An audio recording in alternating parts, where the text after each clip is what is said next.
एक साहब ने ख्वाब देखा, मेरे पीर साहब जन्नत में टहल रहे हैं। सुबह होके खुशखबरी सुनाने गए अपने पीर साहब को। दरवाजा खुला था कि खुशखबरी सुनाओ अपने पीर को कि पीर साहब मैंने तो आपको जन्नत में देखा टहलते हुए। लेकिन दरवाजा खुला हुआ था। क्या देख रहे हैं कि उस पीर की बीवी उसको झाड़ू से पीट रही, दनादन दनादन। मैंने तो जन्नत में देखा, यहाँ तो बुरा हाल है। अब ये मायूस होकर जाने लगा। पीर साहब भागते हुए आके, क्यों कि क्या बात है? नहीं कोई बहुत बुरा हाल है। क्या बात क्या है? नहीं बताने के लायक नहीं है। अरे तुम आए हो सुबह सुबह, बताओ तो। अरे पूछो मत। क्यों? पीर था, हार कैसे मान ले? मौलवी कभी हार थोड़ी मान सकता है, हार मानने के लिए थोड़ी पैदा हुआ। मुरीद ने कहा, अरे मैंने आज रात ख्वाब में देखा है कि तुम जन्नत में टहल रहे हो। लेकिन मैंने सोचा खुशखबरी सुनाऊं, देख रहा हूं तो मैं दनादन पिटाई, धोबी घाट बने हुए। पीर साहब क्या कहते हैं, तुमने सही देखा जन्नत में, मैं ही था। खाक थे तुम थे तो मार। कहा रे तुमको ये सोचना चाहिए अल्लाह ने मुझे जन्नत दी कैसे? बीवी पीटती है, मैं अपनी बीवी की मार खाता हूं, सब्र करता हूं, इस सब्र के बदले में अल्लाह ने जन्नत दी है। आजकल की औरत तो अपने शौहर की तारीफ करती ही नहीं। तारीफ कब करेगी? जब फेयर एंड लवली टाइम से आएगी, पाउंड्स टाइम से आएगी, साड़ी टाइम से आएगी, तब तारीफ। बहुत अच्छे। और एक हाथ हिलाते हुए चले आए। वो एक पीर साहब थे ना, उनकी बीवी उनको पीर मानती नहीं थी। भक्त तेरे जैसे 336 पीर रोज देखती हूं, भक्त। एक बार उस औरत ने कहा, पीर तो आज मैंने देखा। अच्छा? आसमान पे उड़ रहा था, हवा में उड़ रहा था, मुसल्ला बिछाया था, हवा में उड़ते हुए नमाज पढ़ रहा था। शौहर बोला, अच्छा देखा? कहां? मैं ही तो था। फौरन उसकी बीवी बोली, तुम थे? कहा हाँ मुझे लग रहा था कि तुम थे। कहा क्यों? कहा तभी टेढ़े टेढ़े उड़ रहे थे, किबले की तरफ नहीं। यानी फिर भी कमी निकाल दी। पहले तारीफ कर रही थी, बाद में कमी निकाल दी। तो कभी जिंदगी में हार नहीं मान सकता मौलवी, और हार मान ले। हम जैसे मौलवी कोई हटा के देखे? जी न्यूज, स्टार न्यूज, सबके पास जा चुका हूं। मुझे डिबेट के लिए बुलाओ। 3 तलाक पे डिबेट, देवी देवता पे डिबेट, इस पे डिबेट। आज तक किसी चैनल वाले ने मुझे डिबेट के लिए नहीं बुलाया ना। तुम्हें नहीं बुलाएंगे, क्यों नहीं बुलाएंगे? उन्हीं को जो मोदी भक्त होंगे।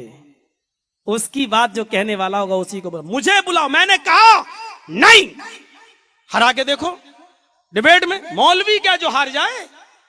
तुम्हारी मूर्ति पूजा पे बहस करो, तुम्हारी किताबें। तलाक पे बहस करो, तुम्हारी किताबों पे।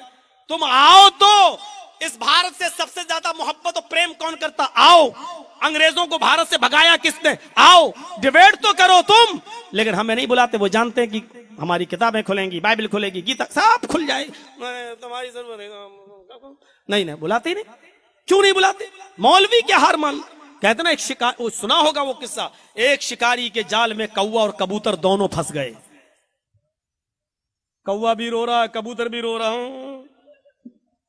कबूतर को गुस्सा आया और कौवे से कहा, चुप, कांव कांव कांव कांव कर रहा है। तो कौवा बोला, तू भी तो गुडर गू कर रहा बे, तू भी तो रो रहा।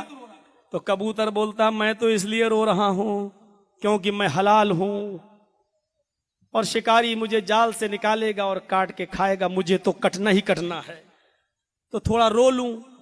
तू क्यों रो रहा बे? तू तो हराम है,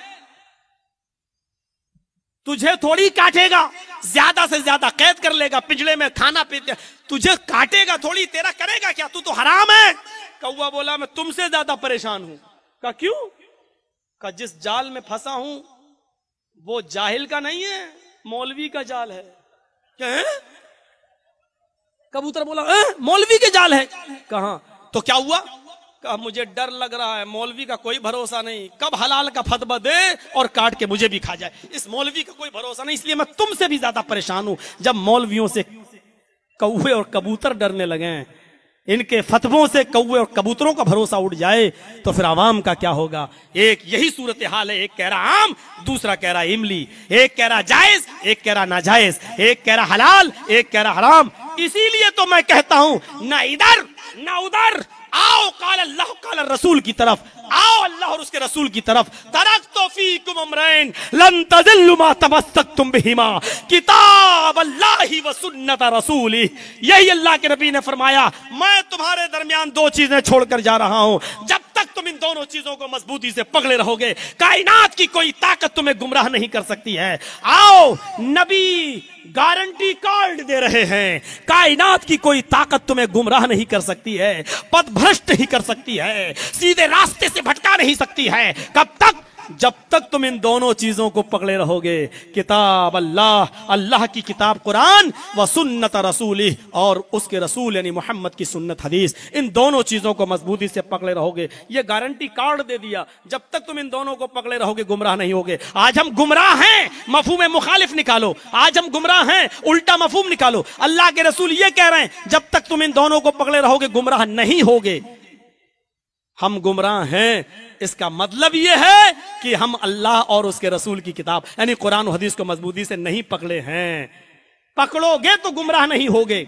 हम गुमराह हैं, इसका मतलब पकड़े नहीं हैं। हम पकड़ लेंगे, गुमराह नहीं होंगे। यह उसूल फिक़ह का उसूल है। उल्टा मफहूम निकाल कर देखो, उल्टा मफहूम। कुरान ने कहा ना, वातसिमू बिहब्लिल्लाहि जमीअन वला तफर्रकू। ऐ ईमान वालो, अल्लाह और उसके अल्लाह की रस्सी को मजबूती से पकड़ लो। वातसिमू बिहब्लिल्लाह, अल्लाह की रस्सी को यानी कुरान को मजबूती से पकड़ लो। वला तफर्रकू, फिरकों में मत बढ़ जाओ, फिरकों में मत बढ़ जाओ। यानी अल्लाह की रस्सी को कुरान को मजबूती से पकड़ोगे तो फिरकों में नहीं बटोगे। आज हम फिरकों में बटे हैं, इसका मतलब यह है कि हमने कुरान को मजबूती से नहीं पकड़ा है। हम पकड़ लेंगे तो फिरकों में नहीं बटेंगे। बटे हैं, इसका मतलब कुरान को मजबूती से नहीं पकड़ा है। यह कुरान हमारी सरबुलंदी की किताब है। इन्नल्लाह यरफउ बिहाज़ल किताबि अक़वामा। इतनी हदीसें, इतने कुरान के नुसूस हमने आज तक किसी जलसे में पेश नहीं किए हैं। सुन लो, इन्नल्लाह यरफउ बिहाज़ल किताबि अक़वामन। अल्लाह इस कुरान के जरिए कौमों को बुलंद करता है, इज्जत देता है। ये कुरान की मिसाल ऐसे समझो, ये कुरान डोर है, रस्सी है। हम पकड़ेंगे तो कौम, हम बुलंदी पाएंगे, हुकूमत हमें मिलेगी, सल्तनत हमें मिलेगी। जैसे पतंग जब तक अपने डोर को पकड़े हुए ऊपर उड़ती है, ऊपर उड़ती है। जरजीस पतंग उड़ा रहा है, डोर ढीलता है, पतंग ऊपर जा रही है, और पतंग और ऊपर। जब तक वो पतंग अपनी डोर से बंधी है, अपनी डोर से पकड़े हुए है, बुलंदी पर जा रही है। लेकिन आपने देखा होगा एक दूसरी पतंग आती है और उसकी डोर, उसका धागा हमारी पतंग के धागे को काट देता है। पतंग जब अपने धागे से, अपनी डोर से, अपनी जड़ से, अपनी बुनियाद से जब रिश्ता तोड़ लेती है और धागा कट जाता है, तो फिर पतंग ऊपर नहीं जाती है, बुलंदी पर नहीं जाती है, बल्कि हिचकोले खाते हुए, बल्कि कुलामंडियां खाते हुए, जंपिंग करते हुए वो पतंग नीचे आती है। क्यों? क्योंकि उसने अपनी बुनियाद को छोड़ दिया है, अपनी जड़ को छोड़ दिया है। और जो चीज अपनी बुनियाद को छोड़ दे वो कभी तरक्की नहीं कर सकती है, वो कभी रफात और बुलंदी पर नहीं जा सकती है। यही सूरत हाल है, जब पतंग अपनी डोर से कटती है तो फिर वो नीचे आती है और नीचे औबाश लड़के, छिछोरे लड़के जमीन पर खड़े हैं, उस पतंग पर टूट पड़ते हैं और उसको फाड़ के टुकड़े टुकड़े कर देते हैं। मुसलमानों, ये कुरान हमारी बुनियाद है। जब तक हम इसको मजबूती से पकड़े रहेंगे ऊपर जाएंगे, तरक्की करेंगे। और जैसे ही इस डोर से हम अपना रिश्ता तोड़ेंगे, इस डोर से हम कटेंगे, तो पतंग की तरह कुलामंडियां खाएंगे, जंपिंग करेंगे, कलाबाजियां खाएंगे और जमीन के ऊपर गिरेंगे। और जमीन के ऊपर पड़ी हुई बदकम्माश कौमें हमारा तमस्खुर उड़ाएंगी, हमारा मजाक उड़ाएंगी। यूशिकुल उममु अन तदा अलैकुम कमा तदा लकलतु अला क़िसतिहा। दुनिया सारी कौमें तुम्हारे ऊपर ऐसे पिल पड़ेंगी जैसे भूखे लोग दस्तरखान के ऊपर पिल पड़ते हैं। अबू दाऊद किताबुल मलाहिम के अल्फाज हैं, यूशिकुल उममु अन तदा अलैकुम। करीब है तुम ये जमाना देखोगे कि दुनिया की सारी कौमें तुम्हारे ऊपर ऐसे पिल पड़ेंगी जैसे भूखे लोग दस्तरखान से पिल पड़ते हैं। जब हम अपनी बुनियाद को छोड़ेंगे तो यही हाल होगा। अल्पभाषी अल्लाह के नबी कम बोलते थे। हजरत आयशा बात कहां से निकली और कहां पहुंच गई। अल्लाह के नबी की बीवी थी। फिर वहीं आऊंगा, चाहे कितनी बुराई हो आऊंगा वहीं पर। तो हजरत आयशा को बुरा लगा, मेरे नबी को, मेरे शौहर को करा, अस्सलाम वालेकुम, मौत हो तुम पर।